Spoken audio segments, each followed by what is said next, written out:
안녕하십니까. 고려대학교 교육학과의 홍우조 교수입니다. 저희들은 지금 차기 정부의 교육개혁 과제를 주제로 해서 이 강의를 진행하고 있습니다. 첫 번째 시간에는 우리나라가 역사 발전 단계로 봤을 때 지금 교육의 현황과 또 이 과제가 무엇인가, 문제점이 무엇인가를 한번 살펴보았고요. 두 번째 시간에는 우리나라 교육의 그러면 발전 방향에 대해서 다시 말해서 전략적 선도국가로 가기 위해서 선진국을 향해서 인류 교육이 필요한데 그 인류 교육을 위한 교육의 기준이 뭔가 이런 것을 좀 논해봤고요. 그 다음에는 이제 교육의 내적인 질을 향상시키기 위한 여러 가지 방안에 대해서 몇 가지 살펴보았습니다. 이번 시간에는 주로 교육의 인프라 문제, 전체적으로 교육을 지원하는, 교육 활동을 지원하는 문제에 대해서 한번 생각해 보도록 하겠습니다.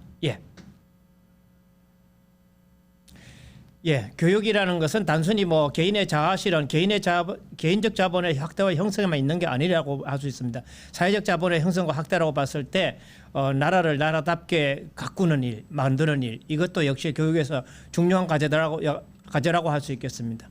잘 길러진 개인이 어떤 나라를 만들 것인가 라는 데 대한 전망을 가질 때 좋은 교육이 이루어질 수 있다라고 말씀드릴 수 있겠습니다. 다음. 무엇을 가르치지 말아야 될까에 대한 논할 필요가 있습니다. 지금은 상당히 우리나라 교육이 혼란에 빠져 있기 때문에 이 문제를 따지지 않을 수 없습니다. 원래는 무엇을 가르칠 것인가 하는 파지티브한 얘기를 해야 되는데 그러지 못하고 지금 가르치지 말아야 될 것이 무엇인가를 논하고 있는 계제가 되었습니다. 얼마 전에 뭐 인원고로 사태라든가 희문고 사태라든가 여러 학교에서 학생들이 일종의 그 의식화의 대상 내지는 그러기에 휘둘리는 그런 모습 때문에 학생들이 저항하고 그런 적이 있었습니다. 사실상은 교육의 목표와 내용으로 봤을 때 우리는 교사들이 자율성이고 자발적으로 또 내가 가르친 대로 평가하겠다라는 말씀을 드릴 수 있겠는데 그러나 교육의 본질적으로 교육의 목표와 내용으로 비추어 봤을 때는 모든 사람에게 각계 가르치는 데서는 이 공통성이라는 문제 때문에 그리고 각 집단별로 다르게 가르칠 때는 직업 세계나 산업 세계에서 요구하는 필수적인 내용이나 기술이 있기 때문에 거기에 따라서 공통성과 필수성 때문에 교사의 이 교육 목표와 내용 선정에 있어서는 제한을 받는다 이렇게 말씀을 드릴 수 있겠습니다. 교사에게 있어서는 그러한 내용과 기술이나 지식 같은 것들을 어떻게 학생의 발달 단계에 맞게 또 이해할 수 있도록 이렇게 전달해 주느냐 하는 것은 매우 중요한 높은 수준의 고도의 기술이라고 할 수 있겠습니다.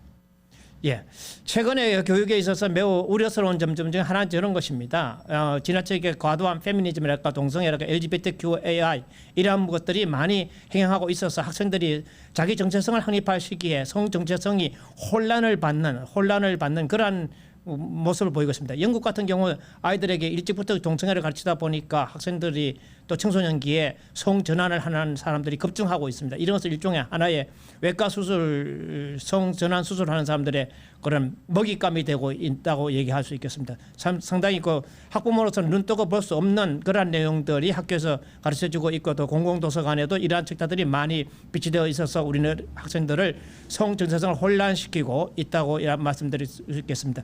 절제와 책임감을 기르는 성교육으로 나가는 게 맞을 것이고 최근에 어떤 후보가 말씀하신 대로 페미니즘보다는 휴머니즘보다는 페밀리즘이 사회의 기초적 단위인 가정을 소중히 하는 패밀리 밸류라 그럴까 가족 가치를 소중히 하는 페밀리즘이 더 중요하다 이렇게 말씀하시는데 그것에 동의할 수 있겠습니다. 다음. 그 다음에 이제 두 번째로는 역사 왜곡입니다. 상당히 이걸 심각합니다. 저도 청구역사연구소를 출범시켜서 거기에 초대 이사장을 맡고 있습니다만은 최근에 우리나라 역사 교육을 보면은 대단히 우려스러운 점이 많습니다. 당대의 역사를 가르치지 않나, 당대의 사건들을 마치 역사적 의의가 있는 사건인 양 정권을 홍보하는 그런 내용도 있고요. 이런 것들도 바로잡아져야 되기 때문에 역사 왜곡에 대해서 우리는 다시 한번 건국 정신과 건국의 가치 그리고 나아가서 대한민국이 어디에 기반하고 있는가, 대한민국의 성공을 무엇이 가져왔는가, 자유민주주의랄까 자유시장 경제라든가 헌법적 가치 이러한 것들을 기준으로 해서 다시 역사를 재정립할 때가 되었지 않았나 이렇게 보고 있습니다.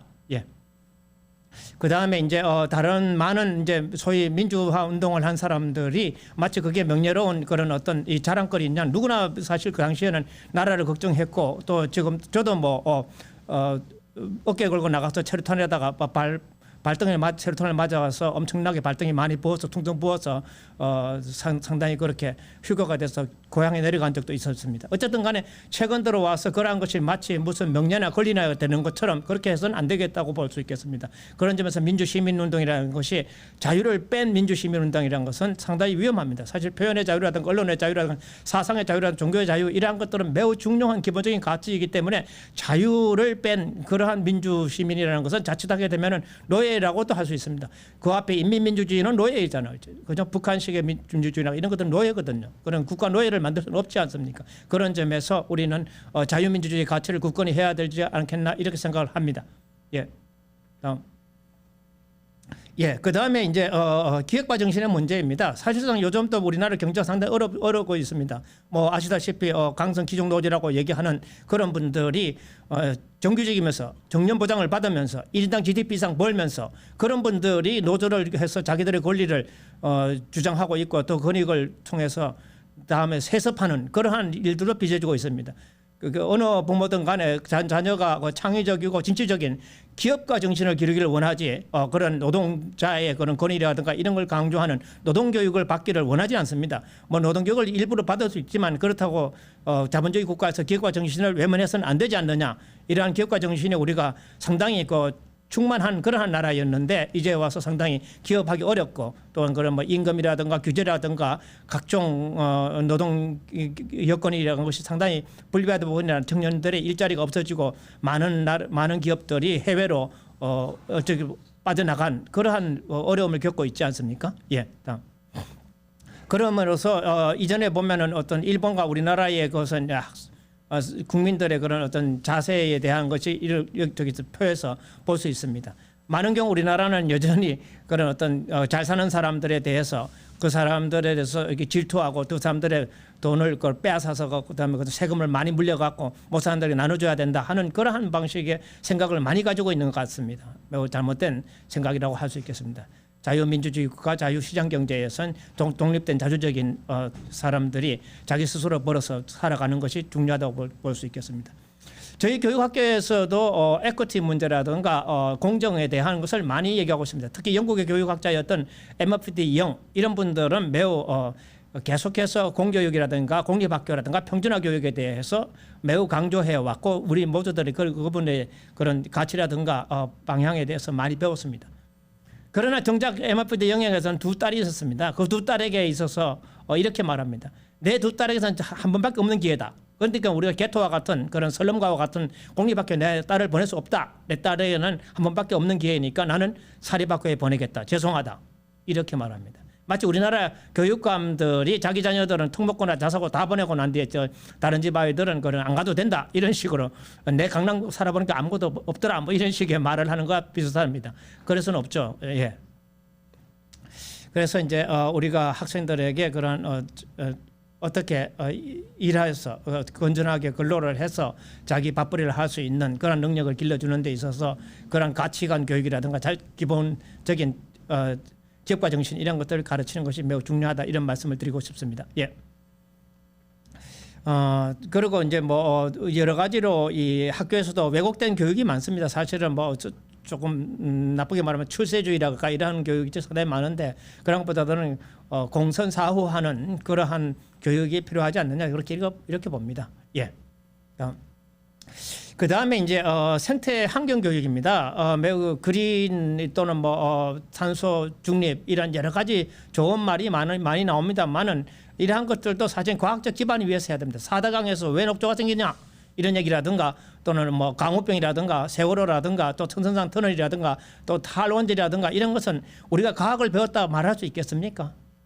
저는 비과학적인 마치 무장구타듯이 그렇게 교육하는 것은 잘못된 교육이다 이렇게 보고 있습니다. 어쨌든 간에 우리는 대한민국에 태어나서 우리나라가 이룬 성취라든가 풍요라든가 자유라든가 인권이라든가 이런 것들 다 같이 잘 먹고 잘 산다는 것이 구호가 아니라 실제적으로 이것을 이룩한 우리나라에 대한 자부심과 자긍심을 높이는 그러한 교육으로 나가야 되지 않겠나 이렇게 생각을 합니다. 예, 그래서 다시 시작해야 된다고 봅니다. 국민 형성을 네이션 빌딩을 해야 된다고 봅니다. 네이션 빌딩에서 여러 가지를 얘기할 수 있지만 우리는 궁극적으로는 세계로 열린 애국적인 한국인을 형성하는 거라고 할 수 있겠습니다. 그러려면 헌법의 가치라든가 또 건국이라든가 이러한 것들을 제대로 배우고요. 나가서 법치주의 국가라든가 인권을 강조하는 그런 나라에서 또 이렇게 페미니즘보다는 남녀가 사이좋게 잘 지내는 그러한 교육을 하고 절제와 책임감 있는 성교육도 필요하고요. 또한 나아가서 우리는 그 애국심을 함양하고 애국심을 체험하는 그러한 교육도 필요합니다. 또한 좌파와 우파가 도대체 뭐를 얘기하는 건지 또 남북과 실상에 대해서 북한도 사람 살만한 곳이다. 이런 사람들 아무도 북한에 가지 않습니다. 왜? 사람 살만한 곳이 아니기 때문에 아무도 북한에 가려고 하지 않습니다. 이렇기 때문에 북한에 대한 허상을 깨는 교육도 해야 되고요. 그리고 우리나라의 그런 어떤 애국이라든가 또는 독립이라든가 해방을 위해서 노력하신 분들에 대해서 우리가 친일 반민족 행위자라고 이렇게 매도하고 있는데 실제로 그렇지 않습니다. 잘 아시다시피 마오쩌둥에 대한 격하운동이 벌어졌을 때 중공에서 그때 이제 문화혁명에 대한 마오쩌둥이 가하고 컸잖아요. 그때 등소평이 여러 사람들 이렇게 다독이면서 한 말이 있습니다. 07과3입니다.